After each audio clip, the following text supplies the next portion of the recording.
Je suis ingénieur Kambale Muhamba Maximin. Je suis le vice-président de l'association culturelle Kiaganda Asbel Obouma Oboabaïra, Kiaganda Ira, ville de Butembo. Eh bien, merci encore une fois pour la question. En fait, lorsque la communauté, et voire même toute la population dans la ville de Butembo, mais aussi à territoire de Beni, aussi à territoire de Lubero, voire même l'Assemblée de la province du Nord Kivu, avait protesté contre l'inaction de la MONUSCO à l'est de la République. Il faut relever en voie cela que la communauté Nandira avait déjà alerté plusieurs fois, bien évidemment avec les autres structures, parce que le Kiaganda ne pouvait pas marcher seul.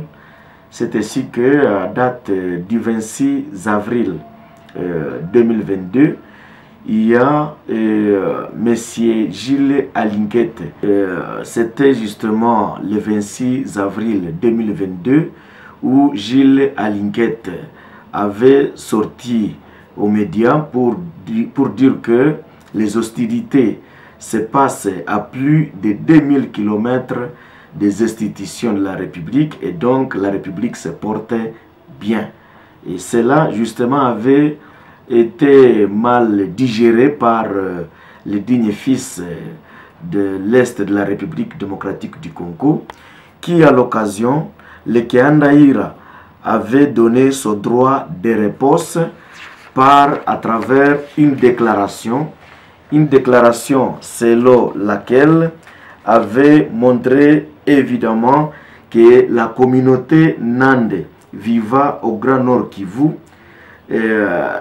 a toujours été victime justement de tous les dialogues qui ont toujours été initiés par le gouvernement avec les groupes armés, notamment à Nairobi.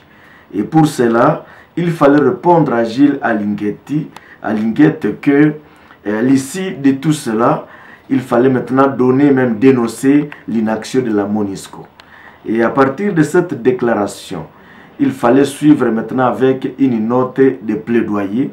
Et à partir de cette note de plaidoyer que les gens peuvent justement voir présentement avec moi ici, cette note de plaidoyer avait été initiée. Ça, c'est juste un rapport qui a suivi après une note de plaidoyer que nous avons devant nous ici avec les accusés de réception.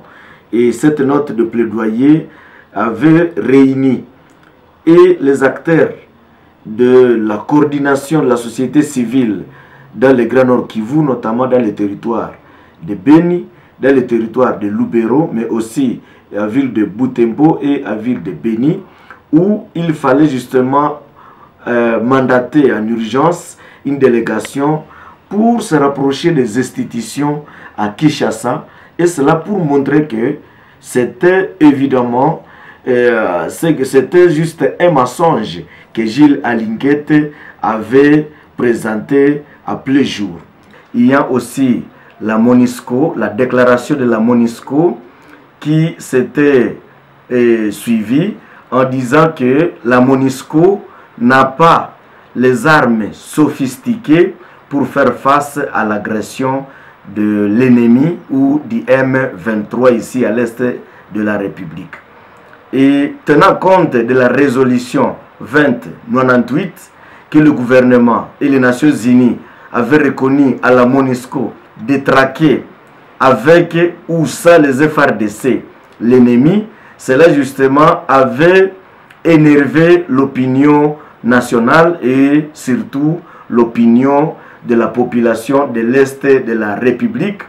Et par la suite, nous avions mené un plaidoyer, lequel plaidoyer il fallait se rapprocher des institutions au niveau national pour demander que la MONUSCO soit délocalisée de l'Est de la République démocratique du Congo, étant donné que celle-ci est devenue inactive.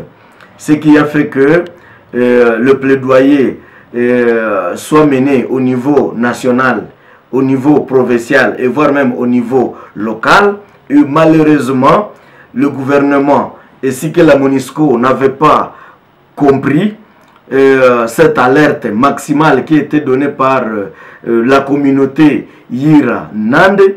C'est ainsi qu'après maintenant la mission de plaidoyer de Kinshasa, nous avions restitué dans la salle Joli Rêve pour montrer à la population de l'Est de la République que la solution devra être locale.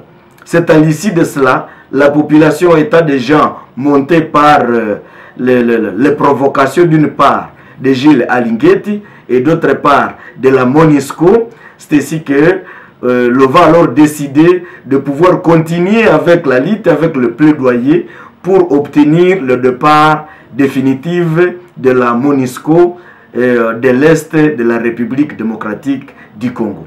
Et pour commencer, il fallait alors initier ou alors programmer un culte écuménique ensemble avec les Kianda Yira dans le Grand Nord Kivu, mais aussi les coordinations de la société civile au Grand Nord Kivu.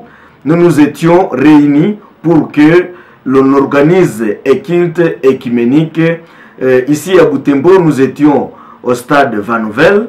Il fallait que la coordination urbaine de la société civile à Beni et voire même territoriale de Beni et de Lubero, l'on organise aux mêmes dates pour obtenir le départ définitif de la MONUSCO et cela de l'Est de la République. Et cela étant, nous avions seulement obtenu la libération et le départ de cette MONUSCO à la ville de Butembo. Et nous sommes en train de regretter pourquoi la MONUSCO continue avec sa mission malveillante dans le territoire de Beni et dans le territoire de Lubero. Voilà ce que nous pouvons encore une fois rachérir le temps que nous sommes en train de commémorer un an d'anniversaire de notre qui avait perdu leur vie en mémoire et en faveur de nous qui survivons. Sinon, nous condamnons encore une fois de plus cette action malveillante de la MONUSCO, parce que c'est la MONUSCO qui avait encore été première à tirer à bout portant dans le camp des manifestants. Et pour cela, nous sommes en train de condamner et nous demandons que les enquêtes, nous demandons que la MONUSCO ou les Nations Unies indemnisent les familles victimes. Et à Butembo, on avait perdu combien de citoyens? Et en Butembo, nous avions perdu au total 11 membres de la communauté Yira Nande qui avaient perdu la vie. Et nous demandons que vraiment la MONUSCO indemnise les familles des victimes.